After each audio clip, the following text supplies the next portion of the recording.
ರಕ್ತ ಶುದ್ಧಿಯಾಗ ಪಪಾಯ ಬೀಜಗಳು. ಪಪಾಯ ಬೀಜಗಳನ್ನು ಎಸೆದ್ಬಿಡಬೇಡಿ. ಪಪಾಯ ಹಲವಾರು ಕಾಯಿಲೆಗಳನ್ನು ಚಿಕಿತ್ಸೆ ಮಾಡಬಲ್ಲ ಅದೊಂದು ಅದ್ಭುತ ಹಣ್ಣು ಎಂಬುದು ನಮಗೆ ತಿಳಿದಿರುವುದು. ವಿಶೇಷವಾಗಿ ಮಧುಮೇಹ ಸಮಸ್ಯೆ, ರಕ್ತ ವೃದ್ಧಿ ಮತ್ತು ರಕ್ತವನ್ನು ಶುದ್ಧೀಕರಿಸುವಲ್ಲಿ ಪಪಾಯ ಉತ್ತಮ ಔಷಧಿಯಾಗಿದೆ.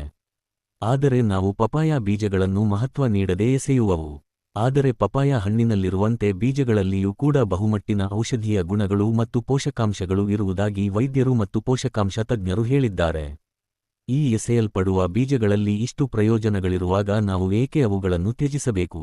ಈ ಪಪಾಯ ಬೀಜಗಳಲ್ಲಿ ಯಾವ ಯಾವ ಔಷಧೀಯ ಗುಣಗಳಿವೆ ಹಾಗೂ ಅವನ್ನು ಹೇಗೆ ಸೇವಿಸಬೇಕು ಎಂಬುದನ್ನು ಈ ಲೇಖನದಲ್ಲಿ ವಿವರಿಸಲಾಗಿದೆ.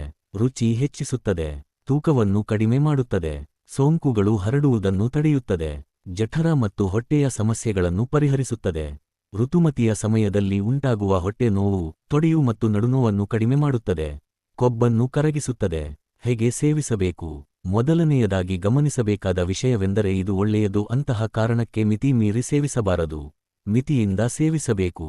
ಆರಂಭದಲ್ಲಿ ಕೆಲವರಿಗೆ ಇದು ಪೆಟ್ಟಿನೋವು ತರಬಹುದು, ಆದರೆ ಇದರ ಬಗ್ಗೆ ಭಯಪಡುವ ಅಗತ್ಯವಿಲ್ಲ. ಸ್ಮೂಥಿ, ಮಿಲ್ಕ್ಶೇಕ್ ಅಥವಾ ಜ್ಯೂಸ್ಗೆ ಸೇರಿಸಿ ಸೇವಿಸಬಹುದು.